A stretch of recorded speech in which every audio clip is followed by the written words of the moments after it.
Okey, Assalamualaikum warahmatullahi wabarakatuh dan selamat sejahtera kepada semua pelajar yang akan mengikuti kelas sejarah pada hari ini bersama saya Cikgu Nur Rashikin.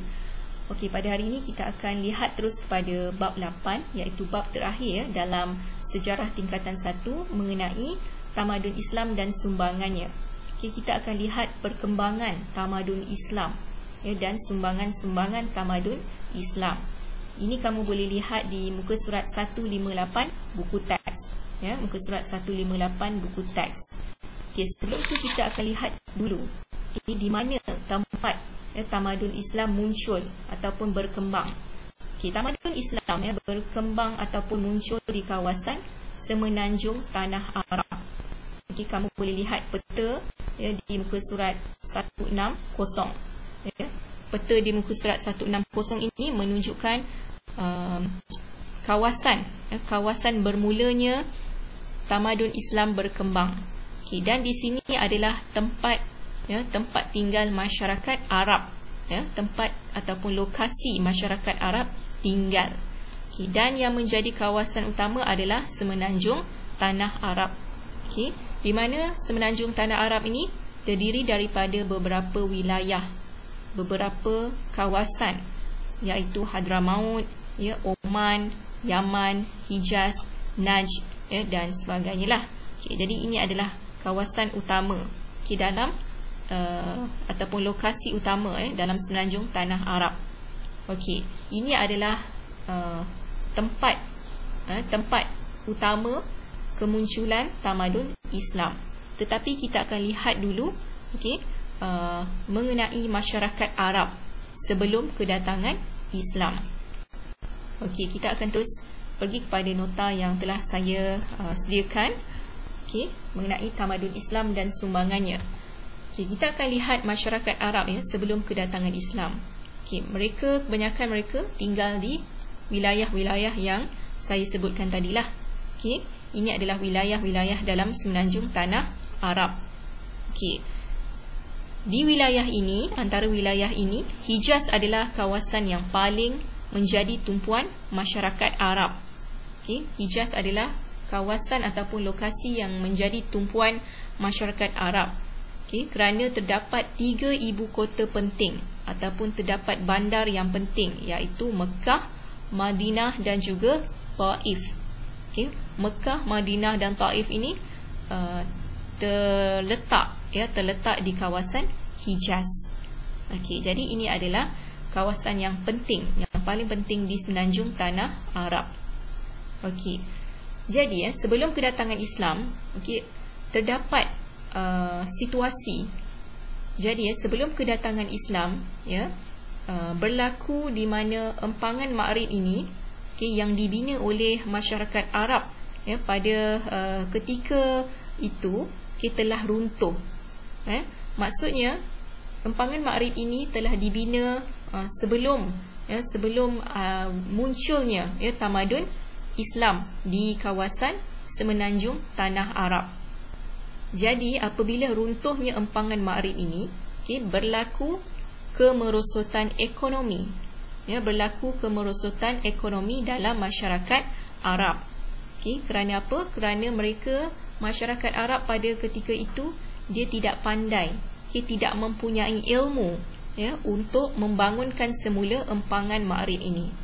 Jadi empangan Maghrib ini pada ketika itu sebenarnya sangat berguna, berfungsi untuk menyalirkan air di kawasan-kawasan setempat, di lokasi-lokasi semenanjung tanah Arab, dan juga digunakan untuk menyimpan air untuk aktiviti-aktiviti masyarakat Arab.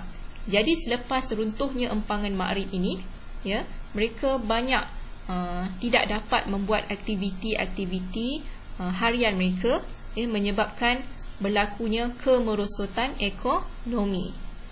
Dan zaman itu dikenali sebagai zaman kegelapan ataupun zaman jahiliah, di mana zaman kegelapan berlaku apabila empangan Maghrib tadi runtuh. Zaman kegelapan dalam masyarakat Arab dikenali sebagai zaman jahiliah ataupun jahala ataupun jahil. di mana jahil ini adalah membawa maksud bodoh, ya, bodoh ataupun tidak berpengetahuan, ya, zaman kegelapan, black era. Okey, kemudian kita lihat pula kepada sistem masyarakat jahiliah. Okey, sistem masyarakat Arab jahiliah, okey, yang terdiri daripada politik. Okey, kemudian kita akan lihat pula kepada ekonomi. Okey, sebelum tu kita pergi dulu kepada politik, di mana masyarakat Arab jahiliah ni terbahagi kepada dua kaum, terdiri daripada kaum Hadari dan juga kaum Badui. Okey, di mana kaum Hadari ini adalah kaum ataupun masyarakat yang tinggal di kota ataupun di bandar, ya. Mereka menjalankan perniagaan, ya, ataupun bisnes dan memiliki binatang ternakan. Okey, jadi mereka menternak unta, ya, kambing, ya, dan sebagainya. Okey, jadi ini adalah berkaitan dengan kaum Hadari. Kemudian kaum Badui. Okey, kaum Badui adalah kaum yang hidup secara nomad, ya. Nomad bermaksud berpindah randah. Okey, kaum Badui adalah hidup secara nomad, berpindah randah dan memiliki binatang ternakan. Okey. Mereka, kaum ini, mereka mengamalkan sistem kabilah, ya, iaitu hidup secara berkelompok, ya, hidup secara bersuku, hidup secara berkaum. Okey, mereka hidup secara berkelompok-kelompok dan diketuai oleh seorang pemimpin. Okey, diketuai oleh pemimpin yang mereka panggil sebagai sheikh. Okey, jadi kalau kamu lihat masyarakat Arab, kalau mereka panggil sheikh itu adalah ketua mereka, okey, ataupun leader mereka. Okey. Kemudian kita lihat kepada sistem masyarakat Arab dari segi ekonomi, ya. Kegiatan utama ataupun ekonomi utama dalam masyarakat Arab jahiliah adalah dari segi pertanian dan juga perdagangan. Okey, mereka menjalankan aktiviti pertanian, ya, dan juga perdagangan. Okey, ini adalah antara aktiviti pertanian yang mereka jalankan, seperti gandum dan kopi, okey, yang mereka tanam di Yaman. Kemudian sekoi dan padi di Oman. Manakala kemenyan, okey, sangat popular di kawasan Hadramaut dan Mahrah. Okay, ini adalah kegiatan ekonomi dalam masyarakat Arab. Okey. Okey, kawasan Arab ni, dia sangat panas, ya. Dia bukan kawasan yang sejuk. Okey, kawasan yang sangat panas. Jadi tumpuan untuk pertanian, okey, untuk bertani itu adalah kurang. Okey. Okey, ini adalah tadi kaum Hadari dan kaum Badui. Kita akan lihat dulu kaum Hadari, ekonomi dalam kaum Hadari. Okey, mereka berdagang secara khalifah. Mereka berdagang secara khalifah. Berdagang maksudnya mereka akan pergi ke sesuatu tempat untuk berniaga, ya, mengikut pemimpin mereka. Khalifah ini adalah mereka punya pemimpin.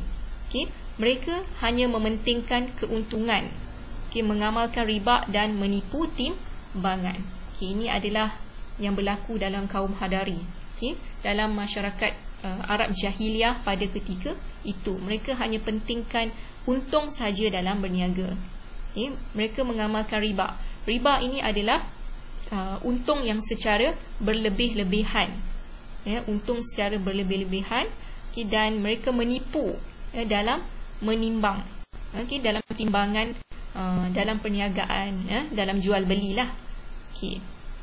Kemudian kita lihat kepada kaum Badui.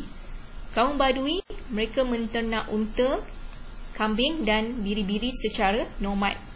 Bermaksud mereka menternak binatang ini secara berpindah randah. Okay, mereka berpindah randah untuk mencari rumput dan air. Berpindah randah untuk mencari rumput dan air. Okay, kalau mereka duduk di satu kawasan, okay, mereka sudah kehabisan air ataupun sudah habis rumput di kawasan itu, okay, mereka akan pindah ke kawasan lain yang mempunyai keperluan air, yang mempunyai bekalan air yang cukup. Sebab itu kaum Badui mereka hidup secara berpindah randah ataupun yang dipanggil sebagai nomad. Okey, seterusnya kita akan lihat pula kepada sistem sosial masyarakat Arab jahiliah. Okey, terdiri daripada agama dan kepercayaan dan juga adat dan kehidupan seharian. Okey, masyarakat Arab jahiliah. Okey, untuk agama dan kepercayaan masyarakat Arab Jahiliyah, mereka mempunyai banyak agama. Okey, mereka mempunyai banyak kepercayaan. Di mana ada di antara mereka yang beragama dengan ajaran watani, okey, iaitu menyembah berhala. Kemudian ada di antara mereka yang beragama ataupun yang percaya dengan majusi, iaitu menyembah api. Kemudian ada di antara mereka Yahudi yang dianuti oleh Bani Israel. Begitu juga dengan Nasrani yang dianuti oleh Bani Israel. Kemudian mereka percaya kepada animisme. Okey, ada di antara mereka yang percaya kepada animisme, iaitu percaya kepada roh dan juga kuasa gaib. Di mana kuasa gaib adalah kuasa yang tidak nampak. Okey, dan ada juga beragama dengan agama Hunafa, iaitu ajaran yang dibawa oleh Nabi Ibrahim alaihissalam. Okey, ini adalah kepercayaan ataupun agama mereka, okey, sebelum berkembangnya tamadun Islam. Okey, kemudian kita akan lihat adat dan kehidupan seharian mereka. Okey, ini adalah antara adat ataupun amalan-amalan mereka yang kurang baiklah, iaitu mereka suka menilik nasib. Kemudian mereka suka mempercayai ahli sihir. Okey, mereka memandang rendah kepada kaum wanita. Maksudnya kaum wanita selalu disisihkan. Okey, kemudian mereka hidup dalam kemaksiatan, okey, seperti berjudi, berzina, minum arak dan juga angkuh. Okey, angkuh ini adalah maksudnya sombonglah. Kemudian hamba dipandang hina. Orang yang tidak berharta ataupun orang yang tidak kaya, yang miskin dipandang hina. Jadi ini adalah amalan ataupun kehidupan, okey, mereka yang negatif. Tetapi mereka juga ada amalan yang baiklah, iaitu seperti menepati janji, Kemudian mereka hormat tuan rumah dan juga menjaga kehormatan diri. Okay, mereka gigih menghadapi kesukaran dan mereka ada di antara mereka yang suka bersyair, bersajak dan berpidato. Okay, ini adalah amalan yang baiklah yang dilakukan dalam masyarakat Arab Jahiliyah. Okay. Jadi untuk hari ini, saya harap kamu faham mengenai masyarakat Arab sebelum kedatangan Islam. Saya harap untuk ini kamu faham dan kamu boleh buat nanti latihan yang saya akan sediakan. Sekian. Assalamualaikum warahmatullahi wabarakatuh dan selamat sejahtera.